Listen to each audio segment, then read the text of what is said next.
Welcome back to week number 2, year 13 for the Cascade Valley Coyotes. Now this week we are facing UVA, which is a team that we are not scared of at all. And even Lee Corso, who has doubted us in his past, is saying, well, this is going to be an absolute blowout. He knows the Cascade Valley is a better team here. Now this week we do have a couple of guys that are visiting us. We have Bryce Lane, we have Flynn Funk, we have Eddie Hollier, and we have Chris Schweiderman. What a name. Something I am a little bit sad about, though, even though we have all these great prospects visiting us, is I'm trying to see if we can land this dude, Ty Lucky, who would be a game changer running back. But so far, it looks like we probably won't be able to get this guy. We're going to keep trying for at least another week or two, but I have a feeling we're not going to be able to make the cut. Some of those guys that are visiting us, though, Bryce Lane, you can see he's 82 overall guard. We're in the lead for him right now. Flynn Funk is a great talented wide receiver, 84 overall wide receiver, 88 speed, 84 acceleration, a little bit slower, but again, we've had some guys that have been a little bit slower and it's still been absolutely great. This guy's got pretty good route running. He's got spectacular catch. He's got release, so I think he'll kind of be fine, and he's pretty tall. Eddie Hollier is a 87 overall athlete. We're currently sitting in first for him. He's a 4-star, 6'5", 263. That's a big fella who's probably going to be doing pretty well for our team as well. So I feel really good. And then Schweiderman is a middle linebacker we're kind of looking at here. 86 speed, 93 acceleration, more of a project, not a day one starter. He is not Christoph Houston. Nobody really will be. He was one of the greatest to ever do it, but he will be fine being in the rotation at some point for our team. Now, last season was an absolute roller coaster, but I am pretty happy to say that our guy Tyrell Brown holding his own right now in the Heisman ranking. He's already won it his freshman year. Sophomore year obviously kind of fell out a little bit, but had a good week last week, 76 yards in the ground, 2 rushing touchdowns, 90 receiving yards, and a touchdown. He's showing the versatility. He's showing with this new offensive play calling that he can really be that guy. We'll see if he can beat out guys like Zach Luce and Harrison Gabenda, but I feel like he could be at the top of this list by the end of the season. And from a top 25 standpoint, you already know that we are the #1 team in the land, but somehow the team up north got 21 votes. Somehow that team down in Alabama without Nick Saban got a vote. We should have every single vote, and you know that. But still, it's pretty early in the season. Nebraska, USC here in your top 5. Boise State in the top 10 again. UCF still hanging around in the top 15. There's a lot of time. A lot of teams are going to be moving. And Penn State is sitting 25, but they have the top Heisman candidate right now. This is a team that could be boom or bust, depending on how he plays this year. Now, something we ended up not doing for the first game, which I actually forgot about, so big shout out to myself for missing that, is wearing number 8. Number 8 will be worn by Mikel Lanier. He is an absolute stud. He's a 4-year starter for this team. He's been incredible every single year. And I would be unbelievably remiss if we didn't give this guy an opportunity to showcase number 8 and dominate as the true leader on this team. We got no Christoph Houston. A lot of those guys have left, but Lanier came back for his senior year when he could have been a top 10 draft pick. He's trying to win another national title here. Now, for the recruits that are visiting this week, Bryce Lane, we need over 100 rushing yards, 250 passing yards. Same thing for Flynn Funk, 250 passing yards for him. And for Eddie Hollier, pretty much figured out he would be a defensive lineman. We need 3 sacks with the D line and 2 tackles with the defensive line. And if we can do all that, I got a feeling more prospects will be committed. Now, coming into today's game, Matt Thornhill, our backup quarterback, who ended up having to play in the previous week because of an absolute blowout, is not going to be eligible. He has a broken toe and he's out for at least 2 more weeks. A couple more housekeeping items. You might see that we have Big Ten patches on our jerseys or maybe on the field somewhere. Well, yes, I understand that, but those things are going to still be there for a little bit longer. We have someone working on fixing that stuff, but it's just not ready yet. And there's also that one guy in the comments that keeps telling me, say J-Boom's drip. He has no drip. He has no drip. Well, okay, buddy, we changed it finally, okay? J-Boom has drip, but right now we care about Tyrell Brown out here making moves until he died. Free back under center here. Sees this guy, J-Boom, speak of the devil, gets leveled in his new drip. Tyrell Brown gonna get something here. Nice run, looks pretty good, gets down about the 5. Second and goal action here, lining up in the pistol. Across the middle is Jeremiah Butler, who hauls in the first touchdown of the game. 3rd down, 6 yards to go. This is a big play for UVA. Can they get something going? Their quarterback, all the time in the world, throws another little rinky-dink pass, but Travion Allen is able to bring him down. So with that, on 4th and 7, UVA is going to line up here to try to kick a field goal to cut the lead to 4. Great effort by the Cascade Valley defense. This kick is up. It hooks, looking like Captain Hook, and that one is going to just go in. We get a little update here. Alabama barely survives against number 22 Kentucky. No Saban and a whole lot of problems. So with UVA doing a little bit of something there, we got to make sure this offense is absolutely clicking. Reed throws a dot here, and Carnell Killens brings it in for a 16-yarder. Reed looking fantastic, 4 for 4, calling Wendy's right now. This man is absolutely shredding the defense with 49 yards on a couple of passes. 2nd down, 6 yards to go. Across the middle is Carnell Killens, looking great again. His 2nd grab early in the ball game. Safety climbing up here. Reed doesn't have a ton of time, throws one off his back foot. He's pretty much just throwing that one away for his first incompletion. Reed back under center here. The blitz is coming, feels the pressure, throws one, and that one is batted away by Gary Lawrence. After going 5 for 5 to start the game, Taylor Reed Back-to-back-to-back, or back-to-back incompletions. Needed something here to keep the offense going. Throws a dot here, and who else but Mr. Hicks? Shannon Hicks, 40 yards later, got another touchdown. The offense back in the field here for Cascade Valley, and you know the guys are feeling good. Jay Bohm across the middle in his new drip, feeling great with a 12-yarder. It's pretty insane to think about all the accomplished wide receivers that have come through Cascade Valley, and Jay Bohm, this early in his career, might be the best of them. It also helps for Jay Bohm that, you know, he is paired up with the greatest passer in Cascade Valley history, statistically. We won't talk about that, though. But even though things have been looking pretty good so far, we need something big here. Reed unleashes one, and that one is going to be potentially pass interference, but they don't call it. UVA is going to be getting this ball right back. If you know anything about Coach Mervin McMervin, he's willing to go for it here. 4th down, 10 yards to go. You're across the 50. Feels like his team can get the job done here. And he finds Mr. McBride breaking a tackle down inside the red zone. Butler slides over in motion. Tyrell Brown falls down. If he doesn't stumble, maybe could have got out to the edge, but instead he loses 5. First quarter winding down. Taylor Reed showcasing he can move a little bit. Jay Bohm coming back to the middle to find himself open. Back to the run game. Hasn't really seen a lot of attention. They get about 2 yards there with Tyrell Brown. Jay Bohm does have a bruised ankle, really. We haven't really seen many injuries to him, but he will be returning soon in the game. He's just taking a little bit. Get a couple shots in the sideline. Probably some cortisol, and this man should be fine. UVA down 17 here. Second quarter starting off. They need some sort of positivity, and they get a big run here by Walker, who's been struggling a little bit, but Heinrich cleans that one up. Miller slides over. A lot of pressure in the backfield. A big hit, though. Antoine Walker goes nowhere. Walker has had a run or two that have kind of panned out for him, but for the most part, he's going nowhere. And we say that, and this man runs for about 12 yards. UVA starting to feel some positivity. One of their best drives so far in today's game. They go with an out route here, and a big hit by Lanier. Lanier stacks up in the box. Keith looking for somewhere to go. Doesn't really have anywhere, and Keyshawn Anderson and company finally bring down Terrence Keith for a loss of 7. UVA finds themselves on a 3rd and 11. They're 1 for 3 in the afternoon on trying to convert these. A pass across the middle, though, is going to be one of the rare conversions they've had today as Reggie Kraft brings down Nijman for a 26-yarder. 1st and goal for UVA. The running back trying to get to the edge. We got a couple of guys there. Anderson and company trying to bring him down, but Walker is getting so much better as the game goes on. 2nd and goal, Sam D's nuts is trying to make sure they don't get in the end zone here. He has an opportunity, but Amosa Patterson takes it into the end zone. Walker did most of the dirty work that drive, but Patterson reaps the benefits. So UVA comes out and cuts the lead to 10, which is not something we kind of expected here. But Jay Bohm has other plans as he's going down the field on what could be the longest catch of his young career, and Jay Bohm is in the house. This is Jay Bohm's first season, technically, as a true wide receiver.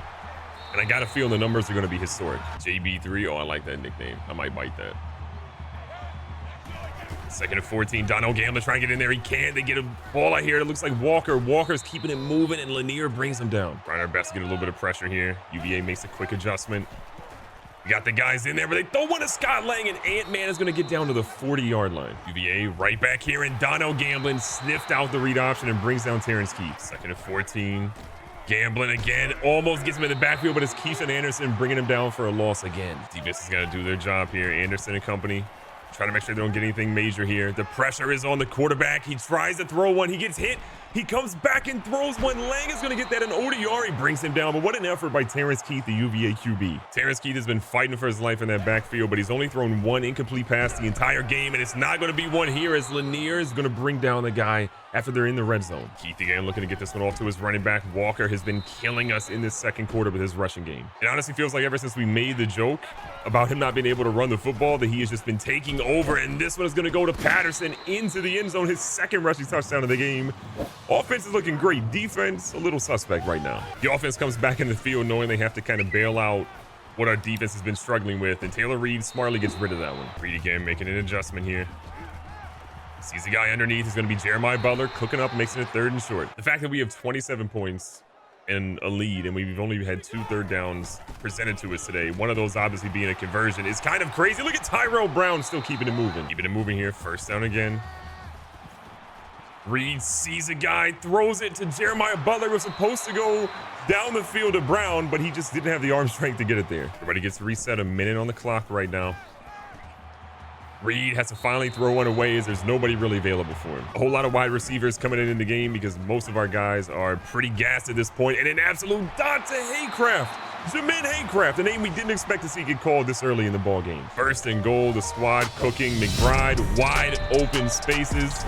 You love to see it. And we were simulating things here. We started the second half, and they punted the ball to Jay Bowman. He said, you know what? I've been killing it receiving. Why don't I have a punt return for a touchdown? 87 yards later, he did just that. UVA again approaching the red zone. They're feeling pretty good about where they are. Their quarterback throws one at DJ Byers. I'm buying that one. You gotta love seeing your guys come out there and make some plays, especially on defense when, again, we've been late struggling a little bit. That was a pass that we maybe shouldn't have telegraphed. A close one, but Butler, I believe they say he doesn't actually have the first down. UVA kind of being a little heavy on the line here. Tyrell Brown, I believe he got it, and the refs do agree. Keeping the offense going here, a little first down. Underneath, Jeremiah Butler making him look silly again. He's been killing it across the middle of the football field. Taylor Reed has been busy in shotgun this afternoon. He has just been electric. All of his throws feel like they're hitting the mark, and Carnell Killens is having a game. There's a flag on the play. We're going to hope that's not on us. It looks like he maybe went out of bounds. They're called legal touching on that one. Unfortunately, that one's coming back. Because that play comes back, we got a long 2nd and 15 here. This is a risky one, and Jay Bohm in triple coverage almost gets obliterated. So big 3rd down and 15 here. Marquette Renee looking to get open. Marquette Renee will not have a crazy volume of catches when it's all said and done here at Cascade Valley, but he's caught some important ones. Keeping the chains moving here again. Taylor Reed. All the time in the world. This time he's going to find Joe McBride, and Joe McBride holds that one in for 26 yards. The offense continues to absolutely cook here. An unbelievable route by Jeremiah Butler, and the 6'4" young fella is in the end zone again. Our guys trying to get to the quarterback again. A great blitz, and look at Simmons. Remember, Simmons has an opportunity to have the all-time record in Cascade Valley, and what an effort to get in the end zone.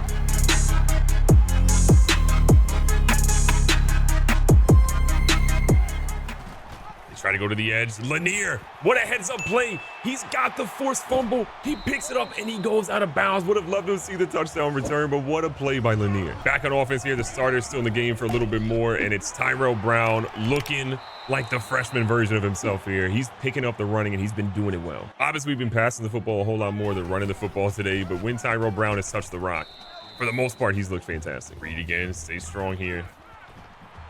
Throws a questionable pass to Isaacs. 3rd down, 8 yards to go. The pressure is real. Taylor Reed decides to go ahead and keep it here, and they say he has the first down. 65 speed in a dream. Reed a little fake here. Throws one that's risky off the back of the defender. He never saw it. 2nd down here. Beautiful pass across the middle. Shannon Hicks gets the first down. 400 yards total passing today for Cascade Valley. 20 for 31, 400 yards in the air, and 5 touchdowns. It's been an incredible day for Taylor Reed. I don't even know if it's his best passing game of his young career. The dude has been that good so far. And Reed with his 65 speed. Can he get there? It's the slowest play I've ever seen, but it's good. 3rd down, 1 yard to go. Their quarterback has all day. He throws one in Anderson. No shot. He just intercepted that one-handed. We got the starters in right now. We are trying our best to put up some numbers. If you remember, one of our old coaches went to UVA to be a coach, and we're trying to make sure they never do that again. Probably Reed's last drive, you'd have to imagine here. We're going to keep these guys in just to see if they can do a little bit more, and then they're up out of here. 5 for 6 on 3rd down conversions. You know what time it is for Tyrell Brown. Get another one. And ideally, we'd love to get Tyrell Brown a little bit more of something. Not a fumble, though. Reed staying out here. He's got some time. Throws one back, and it's Jay Bohm. Back-to-back drops by our guys is just not ideal. Some might say it's karma because we're trying to run up the score this late in the game, but we might just say it's the Cascade Valley way. You love to see it. And with Brown in that Heisman race still, we want to make sure the young fella gets an opportunity to try to get as many yards and stat pads as he possibly can. 2nd and short. Jay Bohm over the top. You might as well add another one because the young fella's having a game. And with that being said, we're pretty much pulling the starters out of the game. We've got, our backups in at this point. Let these guys get some burn because the team against UVA, or game against UVA, you can definitely do that. The biggest dilemma we have is if we want to score more than 69 points, it is Coach Mervin McMervin's favorite number. And the question is, will he do something to put more points on the board? We'll find out. The crowd is chanting, "We won 6." They want us to obviously go for it. We got the backups in. They're looking for something. And ladies and gentlemen, they just found that as Isaacs is going to go House Matilio on this one. And with that, Cascade Valley is going to have the biggest blowout in school history today. Taylor Reed, 462 yards in the air, 47 on the ground, 7 total touchdowns. What an unbelievable performance that somebody won't forget ever at UVA. Recapping the game stats, Grant Cox, your mother's favorite player, goes for 5 for 8, 3 touchdowns, 125 yards. Taylor Reed, though, again, you saw his stat line. Perfection out there today. On the ground, Tyrell Brown, 14 for 97, 1 tutty. Didn't really have to do too much today, but honestly, he was great. Taylor Reed, the 9-yarder that he ran in the end zone was kind of crazy. And in the receiving game, Jeremiah Butler, 6 for 71, 2 touchdowns. Jay Bohm, 6 for 173 and 2 touchdowns. Killens goes 84 and a tutty. McBride got a tutty. Hicks got a touchdown.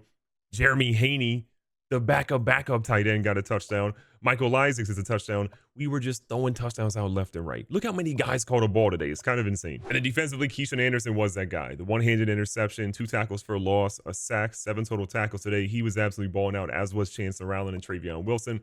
From a sack perspective, we had 1 by Erigaros Walker.